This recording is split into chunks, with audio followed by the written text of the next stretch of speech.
नमस्कार, मैं हूं आपके साथ कोमल सिसोदिया। आप देख रहे हैं ईपीसी वर्ल्ड न्यूज। शुरू करते हैं आज के हिंदी बुलेटिन के हेडलाइन से।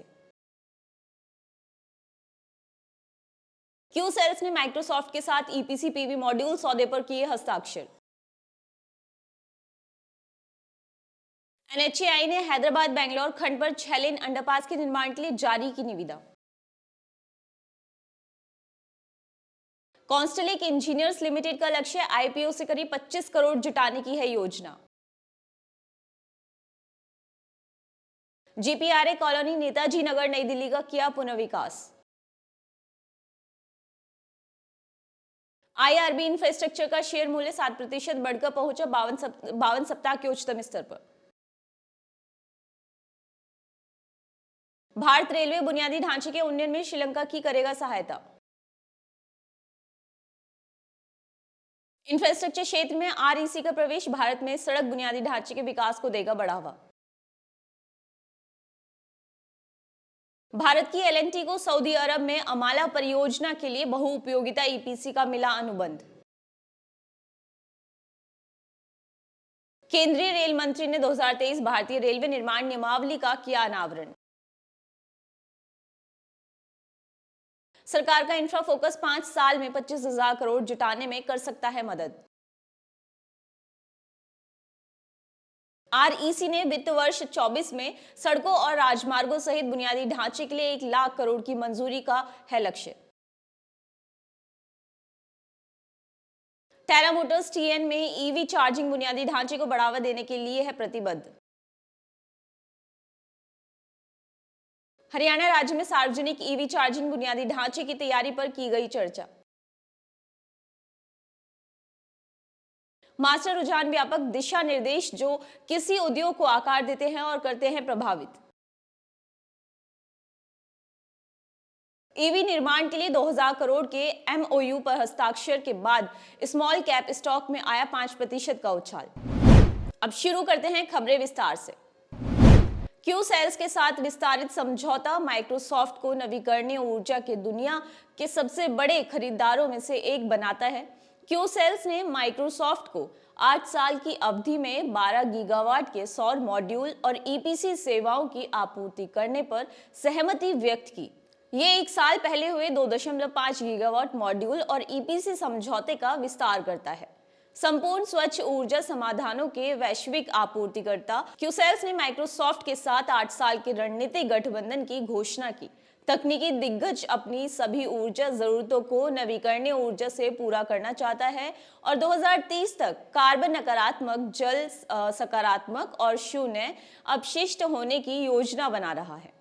क्यू सेल्स के अब तक के सबसे बड़े मॉड्यूल और ईपीसी समझौते के माध्यम से दोनों कंपनियां 2032 तक माइक्रोसॉफ्ट द्वारा अनुबंधित परियोजनाओं के लिए प्रति वर्ष अनुमानित 1.5 गीगावाट सौर पैनल लाने का इरादा रखती हैं। ये 1.8 मिलियन से अधिक घरों को बिजली देने के लिए पर्याप्त होने का अनुमान है। भारतीय राष्ट्रीय राजमार्ग प्राधिकरण यानी एनएचएआई ने NH-44 के मौजूदा 4 लेन हैदराबाद बेंगलोर खंड पर 6 लेन अंडरपास के निर्माण के लिए एक निविदा जारी की है।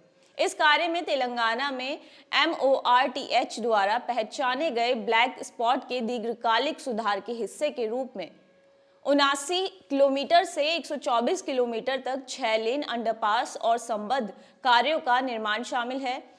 122.97 करोड़ के अनुमानित अनुबंध को 5 साल की रखरखाव अवधि के साथ 18 महीने के भीतर इंजीनियरिंग, खरीद और निर्माण ईपीसी मॉडल के तहत निष्पादित किया जाना है।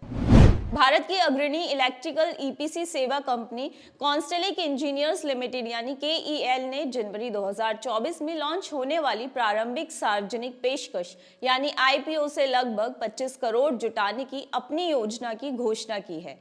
कंपनी का लक्ष्य NSE इमर्ज पर सूचीबद्ध होना है। आईपीओ में बुक बिल्ड मूल्य पर प्रत्येक 10 रुपए के अंकित मूल्य के साथ 41 लाख इक्विटी शेयरों का एक ताजा मुद्दा शामिल होगा।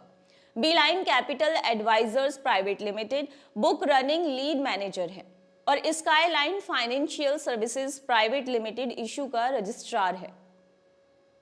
KEL के अध्यक्ष और प्रबंध निदेशक बिहारी लाल रविलाल शाह ने कहा कि इस क्षेत्र में हमारे 6 दशकों से अधिक के संयुक्त अनुभव ने हमारी असाधारण पेशेवर टीम की विशेषज्ञता के साथ मिलकर हमारे व्यवसाय को सीमाओं से परे ले जाया है।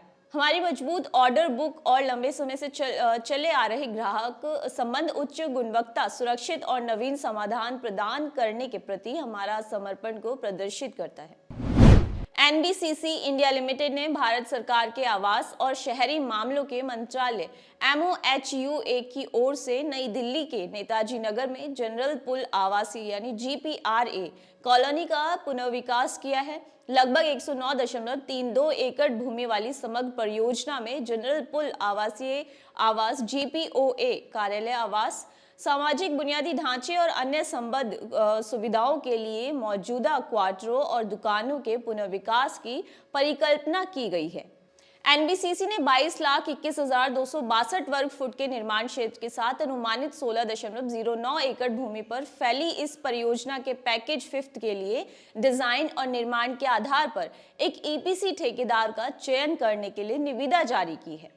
अनुमानित निर्माण लागत 710 करोड़ रुपए है और इसे शुरू होने के 2 साल के भीतर पूरा किया जाना निर्धारित है। IRB इंफ्रास्ट्रक्चर डेवलपर्स के शेयर की कीमत मंगलवार के कारोबारी सत्र में 7% बढ़कर 52 सप्ताह के उच्चतम स्तर पर पहुंच गई, जब कंपनी का टोल संग्रह साल दर साल 26% बढ़कर 388 करोड़ से 488 करोड़ हो गया। IRB इंफ्रास्ट्रक्चर डेवलपर्स लिमिटेड का शेयर मूल्य BSE पर 43.50 पर खुला और इंट्राडे में 45.15 के उच्चतम स्तर और 43.50 के निचले स्तर को छू गया। मेहता इक्विटीज लिमिटेड के तकनीकी विश्लेषक रियांक अरोड़ा के अनुसार IRB इंफ्रास्ट्रक्चर डेवलपर्स के शेयर की कीमत ने अपने हालिया स्विंग हाई 43.50 से ऊपर एक अच्छा ब्रेकआउट दिया है। समग्र रुझान सकारात्मक होने और स्टॉक के लगातार ऊपर की ओर बढ़ने से ऐसा लगता है कि स्टॉक तेजी से 49 और 54 की ओर बढ़ सकता है।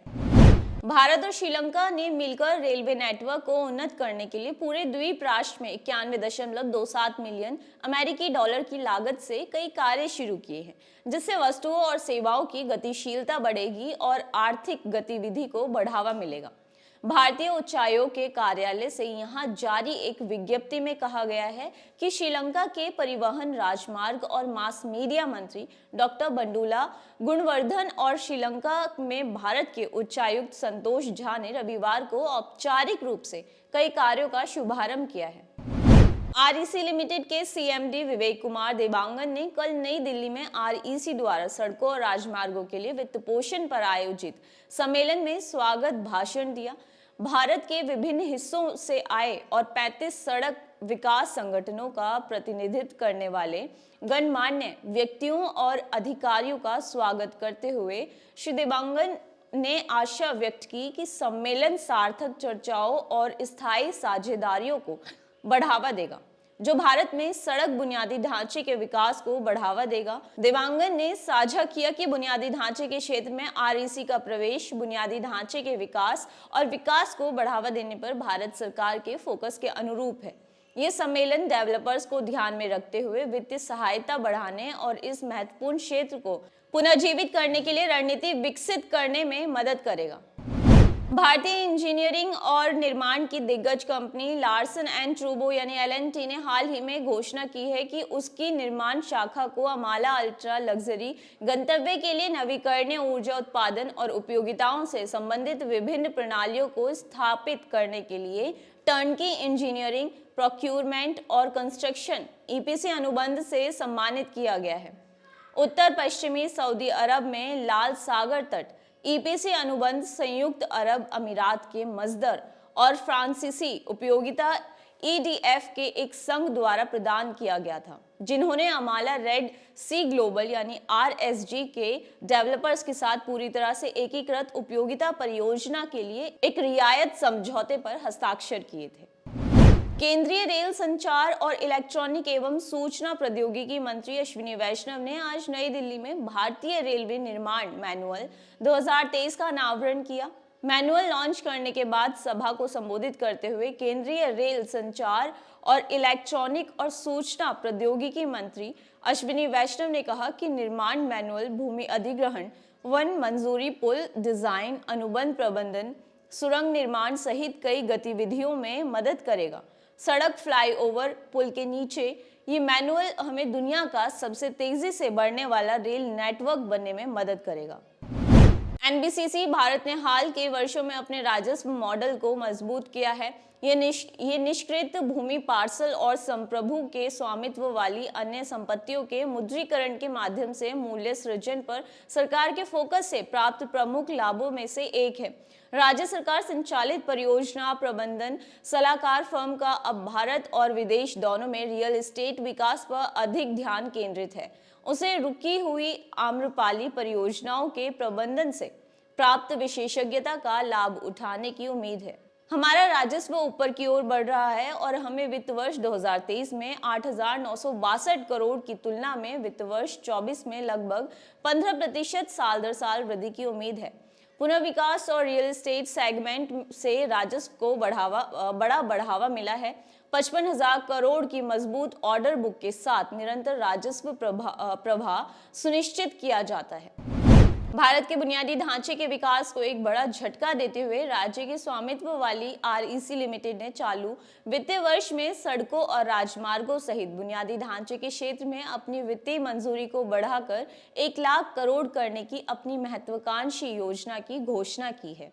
ये रणनीतिक कदम पिछले वर्ष की 85,000 करोड़ की मंजूरी से काफी वृद्धि दर्शाता है। ये घोषणा अध्यक्ष और प्रबंध निदेशक विवेक कुमार देवांगन ने की है, जिन्होंने न केवल पारंपरिक बिजली क्षेत्र में बल्कि बढ़ते लॉजिस्टिक्स और नवीकरणीय ऊर्जा क्षेत्रों में भी अपने पोर्टफोलियो का विस्तार करने की कंपनी की व्यापक दृष्टि को रेखांकित किया। देवांगन ने कहा कि चालू वर्ष में हम उम्मीद कर रहे हैं कि गैर बिजली और लॉजिस्टिक्स क्षेत्र में कुल मंजूरी 1 लाख करोड़ से अधिक हो जाएगी, जो पिछले साल के 85,000 करोड़ से काफी अधिक है। इलेक्ट्रिक वाहन परिस्थितिकी तंत्र डेवलपर टेरा मोटर्स ने 50 करोड़ के निवेश की प्रतिबद्धता जताई है। कंपनी ने मंगलवार को कहा कि तमिलनाडु सरकार राज्य में इलेक्ट्रिक वाहन बुनियादी ढांचे को बढ़ाएगी। सोमवार को संपन्न ग्लोबल इन्वेस्टर्स मीट 2024 के दौरान कंपनी ने इस संबंध में तमिलनाडु सरकार के अधिकारियों के साथ दस्तावेजों का आदान प्रदान किया है। टेरा मोटर्स ने हाल ही में पुणे, हैदराबाद, गुड़गांव, बेंगलुरु, कोलकाता और चेन्नई में कार्यालय स्थापित करके देश में अपनी उपस्थिति का विस्तार किया है। टेरा मोटर्स ने राज्य के ईवी बाजार की विशिष्ट आवश्यकताओं के अनुरूप कुशल इलेक्ट्रिक वाहन समाधान पेश करने के लिए अपनी उन्नत तकनीक और वैश्विक बाजार ज्ञान का लाभ उठाने की योजना बनाई है। ये निवेश भारत के हरित परिवहन अभियान में योगदान देगा, जिससे 30% नए लक्ष्य हासिल करने में मदद मिलेगी। ब्रीफिंग पेपर में भारत के हरियाणा राज्य में सार्वजनिक इलेक्ट्रिक वाहन यानी ईवी चार्जिंग बुनियादी ढांचे की तैयारी पर चर्चा की गई। जैसा कि भारत का लक्ष्य 2070 तक कार्बन तटस्थता हासिल करना है, विभिन्न राज्यों ने ईवी अपनाने को बढ़ावा देने के लिए ईवी नीतियां बनाई हैं। हालांकि हरियाणा में पर्याप्त चार्जिंग स्टेशनों की कमी, एक राज्य जो अपने औद्योगिक विकास, बुनियादी ढांचे के विकास और शहरीकरण के लिए जाना जाता है, एक बड़ी चुनौती अभी वहां बनी हुई है। मास्टर रुझान व्यापक दिशा निर्देश है जो किसी उद्योग को आकार देते हैं और प्रभावित करते हैं। उनका स्थायी प्रभाव होता है और वो अन्य रुझानों के उभरने के लिए मंच तैयार करते हैं। कुछ जलवायु परिवर्तन, भू राजनीतिक और महामारी जैसे वैश्विक विकास से प्रेरित हैं। अन्य हमारी लगातार बदलती जरूरतों, चाहतों और लक्ष्यों के प्राकृतिक विकास के कारण है। सॉफ्टवेयर लचीलेपन, लागत दक्षता, मापनीयता और परिचालन दक्षता के मामले में लाभ प्रदान करता है। कंपनी द्वारा 2000 करोड़ के निवेश के लिए गुजरात राज्य सरकार के साथ एक समझौता ज्ञापन पर हस्ताक्षर करने के बाद भारत के सौर संपत्ति के सबसे बड़े स्वतंत्र ऑपरेटर के शेयरों में 5% तक की वृद्धि हुई है। 3173.56 करोड़ के बाजार पूंजीकरण के साथ जेनसोल इंजीनियरिंग लिमिटेड के शेयर 837.95 रुपए प्रति शेयर पर कारोबार कर रहे थे, जो कि 803.60 रुपए के पिछले बंद भाव की तुलना में लगभग 4% अधिक है। कंपनी फाइलिंग के अनुसार जेनसोल इंजीनियरिंग लिमिटेड ने इलेक्ट्रिक वाहन विनिर्माण के लिए 2000 करोड़ रुपए के निवेश के लिए गुजरात राज्य सरकार के साथ एक समझौता ज्ञापन पर हस्ताक्षर किए। इससे क्षेत्र में लगभग 1500 नौकरियां भी पैदा होंगी। आज के ईपीसी बुलेटिन में फिलहाल इतना ही। नमस्कार।